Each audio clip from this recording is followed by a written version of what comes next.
we're going to examine my application to Yale.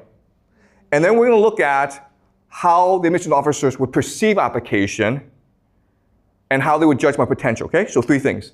The first is what my application actually says. Second is they will examine my background. And the third is they will then judge my potential. Okay? All right, so my application. All right, so I went to a public high school. It was good, but it's not a private high school. You get a better education on a private high school. Plus, it's in Canada, okay? Which is like, everyone's kind of stupid in Canada, okay? So, and I was like top 10 of 200 kids. So it's good, but it's not number 1. It's not number 2. It's just top 10, okay? I was number 10. My SAT was 1,400 out of 1,600. And it's like decent, but you know, people are trying to get 1,550, 1,500 easily, okay? So, not that great. I was on a soccer team. I was not athletic. The soccer team just needed players, so I signed up, okay? I was also editor of the school newspaper. Okay? And I was captain of a quiz team called Reach for the Top. Okay? So that's a Canadian thing. But I was captain of it, I organized it, okay? So these 3 activities, they're fine, but it doesn't really demonstrate leadership potential, right? You're not like head of student government, or you're not head of Model United Nations, all right? On my essay, I wrote about Richard Feynman, who is a physicist. It was a really boring essay. It was, I mean, like anyone could have written it. I mean, like ChatGPT could have written it, okay? It was just a bad essay. My teachers, I mean, they liked me, but they really didn't like me because I seemed aggressive to them. You know, I wanted grades too much. So the word they use is ambitious.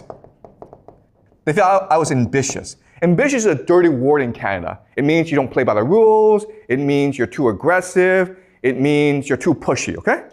All right, so this is my application to Yale. As you can see, it is a decent, but not a stellar application.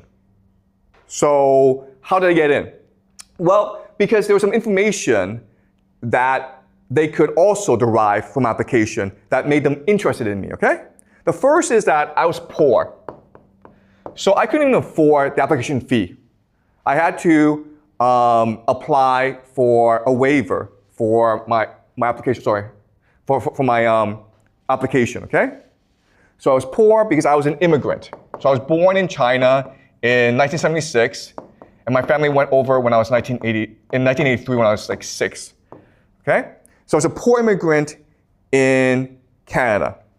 I transferred high school. So I was in a poor high school, then I went to a rich high school, okay? So basically I switched neighborhoods. My family lived in a poor neighborhood, and then I applied to go to a rich high school in a different neighborhood. So I had to take the subway there every day, and I spent like half an hour on the subway. And guess what, guys?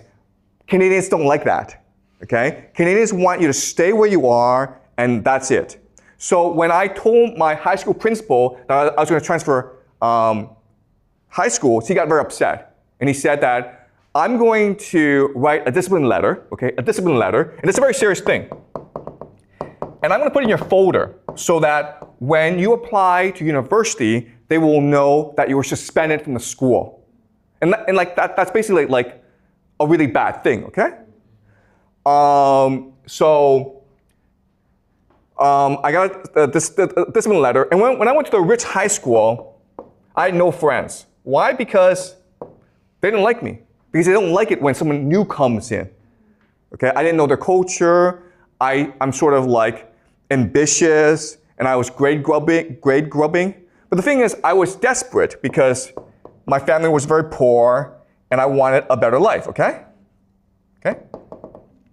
So, again, they know all this, okay? They know I'm an average student, and they know that I'm pushy and ambitious. And that's why Yale let me in. Because it's clear from this information that I had dissociative personality disorder. Okay? What does that mean? It means, first of all, I'm desperate. Okay? Desperate means like, if I don't get into Yale, I'll probably kill myself. I mean, if I didn't get into Yale, I would drown. I couldn't breathe. It was a life or death issue for me. They can see the desperation. They want that, okay?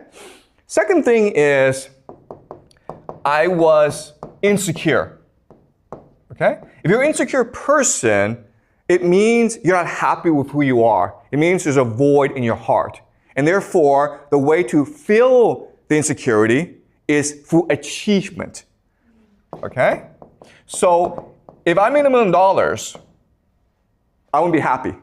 I would need to go make $2 million. If I made $10 million, I would see people around me who had $100 million. And I would be like, I need to go make $1 billion. Okay? So an insecure person sees the world as a competition. And you're always achieving, okay? And that's how you succeed, okay? And the third thing is, I was not a moral person, okay? I was ready to break the rules in order to succeed, transgressive, okay? So I was not supposed to leave my poor high school and go to a rich high school. That's breaking the rules in Canada. It's not illegal, but you're not supposed to do that. And I didn't care. The principal said I couldn't do that. I said to him, screw off. I'm still going to do it. I went to the rich high school. Everyone said to me, you're not welcome. I said, I don't care. I'm going to get my good grades, and I'm going to get into the Ivy League. I don't need you guys. Okay? So they saw the desperation. They saw the insecurity. They saw the hunger and the immorality. And this is all part of dissociative personality disorder. And that's why they let me in. Because it's possible I go crazy, okay? It's possible I become depressed, but it's also possible I change the world. Okay? Does that make sense? That's how they think. Because they're a venture capital firm. They're looking for the riskiest investment with the best possible return. They're looking for people who can become president of the United States, who can change the world, who can make a name for themselves. Because if they do that, that makes Yale look good. So you remember the name, okay? It's all about brand name recognition. Okay? Does that make sense? All right. Okay. So you're like, okay, well, this is fine, and what's wrong with the system, okay? Why would this be a bad thing? It works. Why would this be a bad thing? Well, the problem with this is because Yale, Harvard, and Princeton is so powerful, not only are they looking for people with trauma, okay? I was traumatized as a child, but they're also traumatizing the world, okay? If that makes sense. All right? So the meritocracy exists to find people with trauma, and because it exists, it's traumatizing the world. Okay, so let me explain how and why. Any questions so far? Is this all clear? Yeah? So let's say if like the Harvard and Princeton, these college students, then why they're still like so famous? Because the system is just unreasonable for and unequal for the students who have who have good grades. Okay, all right, that's a really good question. Okay, so why are Harvard students, Yale students, Princeton students so famous? Okay, the reason why is when you do investment, you don't do all risky investments. Okay, you always have diversity in your portfolio. So the majority of students are still students who will be successful no matter what. Why? Because their families are rich. Okay, so if we go back to the example, right? Those four, you let in the child who comes from 3 generations of Harvard graduates. Okay, and that's the majority of people who get into Harvard. And then you let in the athlete. Okay, so the athlete, the legacy, these are the people who are the majority. Those are the safe investments. And then you have like 1% of positions for people like me, who like you don't really know, but there's potential there, so let's take a risk. Okay? And quite honestly, it's a crapshoot because it's all very discretionary. So they're basically, it's all intuition, okay? They don't have a formula for this. They just think, this guy is interesting, let's just let him in, okay? And it's possible, on an essay, you just wrote something really interesting, and they laughed. And it's like, okay, let's take a chance on this guy. They have that 1% of positions available for risk, okay? Does that make sense?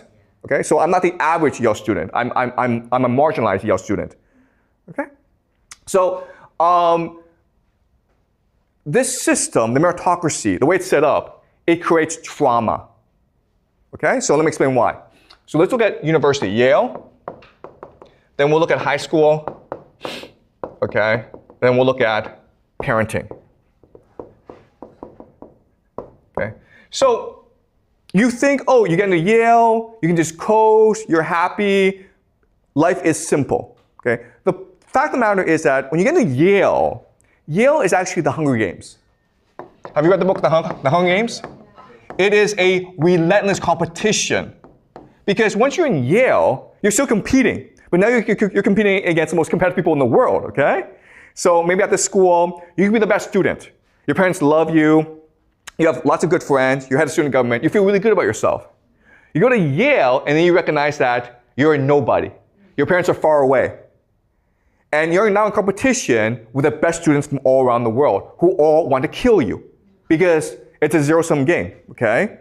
Only the stronger survive. And so everywhere you go, it's a competition. In the classroom, it's a seminar style, so you're with 20 other students, and the professor's asking you questions, and you're all competing to impress the professor, okay? Outside the classroom, you're competing to get into clubs and something called secret societies, okay? But you're also competing for graduate school, for law school, for medical school, for scholarships like the Rhodes Scholarship, okay? So Yale, it sounds nice, but once you get in there, from the first day, it's an endless pursuit of achievement. It's just competition after competition after competition. Wherever you go, you're being judged by someone, okay? You're being judged by the professor or your classmates, and everyone's looking to like basically kill each other because it's a winner-take-all system, okay? So this is very traumatic, and it makes you so insecure that you go through life thinking like life is just like that. Everyone's an enemy. I have to achieve and achieve in order to feel good about myself. I cannot stop working hard, otherwise I will be killed by other people, okay? So people who graduate from Yale have a deep sense of insecurity, even those who come from the wealthiest families.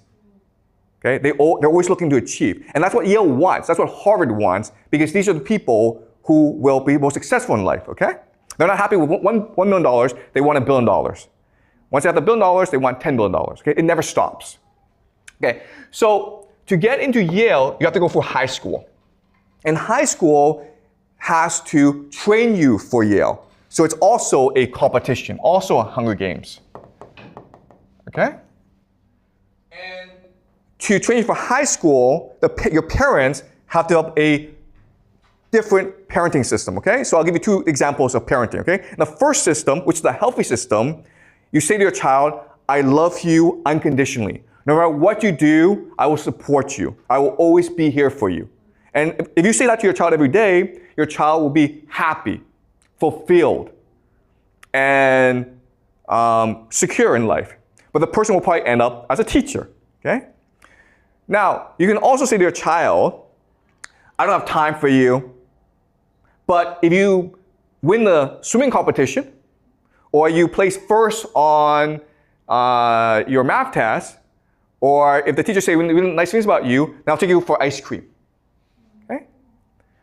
And so it's a system that neglects the child while at the same time demands the child, okay? And this is trauma. And again, most kids will be traumatized by the system. But there are some kids who will thrive in the system, and the trauma will encourage them or drive them to achieve and achieve and achieve so that they get into Yale, so they can compete in the Hunger Games, so they can go on in life and compete some more, okay? And that's how the system is set up. And this is what we call the meritocracy. And as I'll explain to you later on, it is destroying America and the world. All right? So that's how the system is set up. And guess what, guys? Is it different in China?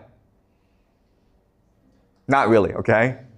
All right? So the concept of the meritocracy has conquered the world. It started in America. It actually started at Harvard, but now it's conquered the entire world. And that's why the world is so messed up.